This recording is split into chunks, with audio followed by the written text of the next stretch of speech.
Welcome student. 3வது சாப்டரில் பயிற்சி 3.1ல் 10வது கணக்கு பார்க்க போகிறோம். 12 மீட்டர் உயரமுள்ள ஒரு மரம் இரு பகுதிகளாக முறிந்துள்ளது. முறிந்த இடம் வரை இருக்கும் கீழ்ப்பகுதி உடைப்பின் மேல் பகுதியின் நீளத்தின் கனமூலம் ஆகும்.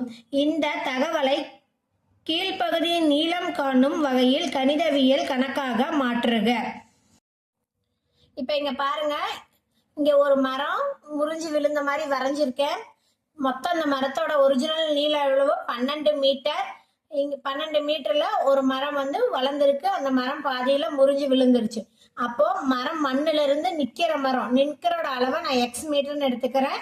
இந்த முறிஞ்சு விழுந்த அளவை 12 - எக்ஸ்ன்னு எடுத்துக்கிறேன். இப்போ உதாரணத்துக்கு நான் என்ன சொல்கிறேன், இங்கே 12 மீட்டர்னு இருக்குது. இப்போ இந்த நிற்கிற மரத்தோட அளவு எக்ஸ் மீட்டரை நான் 7 மீட்டர்னு ஒரு உதாரணத்துக்கு எடுத்துக்கிறேன். இது 7 மீட்டர் அப்படின்னா மொத்த உயரத்துலேருந்து 7 மீட்டர். இப்போ 12லேருந்து 7 கழிச்சா எவ்வளவு? 5 மீட்டர். அப்போ முறிஞ்சதோட அளவு எவ்வளவு? இந்த முறிஞ்சதோட இடத்தோட பகுதி எவ்வளவு? 5 மீட்டர்னு நமக்கு தெரியும். அந்த கான்செப்ட் படி 12 - எக்ஸ் மீட்டர் அப்படின்னு நான் எழுதியிருக்கேன். இதை எப்படி எழுதலாம்? X plus 12 - X equal to 12ன்னு எழுதலாம். கணக்கில் இன்னொரு வாசகம் கொடுத்துருக்காங்க. முறிந்த இடம் வரை இருக்கும் கீழ்ப்பகுதி உடைப்பின் இந்த மேல் பகுதி மேல்பகுதியின் நீளத்தின் கனமூலமாகும்.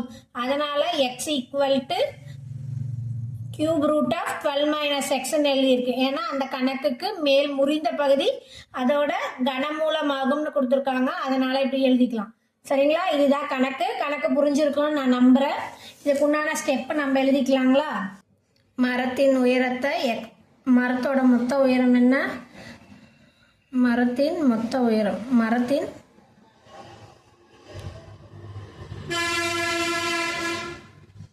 மொத்த உயரம் எவ்வளவு? 12 மீட்டர். சரிங்களா? முறிந்த இடம் வரை இருக்கும் கீழ்ப்பகுதியின் நீளம்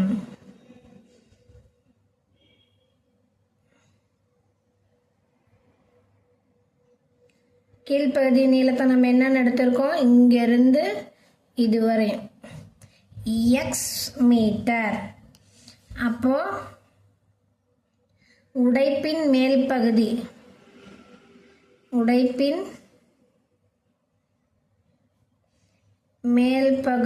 நீளம்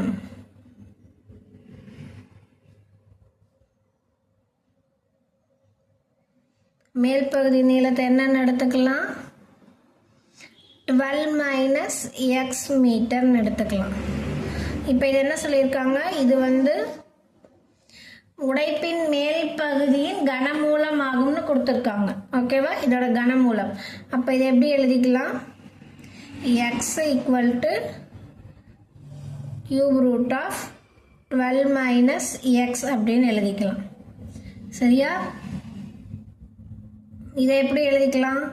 ரெண்டு பக்கமும் கியூப் ரூட்டால் ரெண்டு பக்கமும் கியூப் எடுத்துக்கிறோம். அப்போ இந்த இடத்த x cube equal to cube root of 12 - x the whole cube. அப்போ இந்த கியூப் கேன்சல் ஆயிரும். அப்போது x cube equal to 12 - x. இப்போ ஒரு ஈக்குவேஷனாக கொண்டு வரணும்னா எக்ஸ் கியூப் இந்த -x இந்த பக்கம் வந்துச்சுன்னா எக்ஸ், இந்த +12 இந்த பக்கம் வந்துச்சுன்னா -12 ஈக்குவல் டு 0. இதுதான் நமக்கு தேவையான சமன்பாட்டோட கணக்கு. நம்ம என்ன சொல்லியிருக்காங்க? ஒரு கணிதவியல் கணக்காக மாற்றுகள் மட்டும்தான் கொடுத்துருக்காங்க. இப்போ நம்ம இதை கணிதவியல் கணக்காக மாற்றிட்டோம். இந்த சம் அவ்வளோதான். பயிற்சி 3.1 முடிஞ்சிச்சுங்க.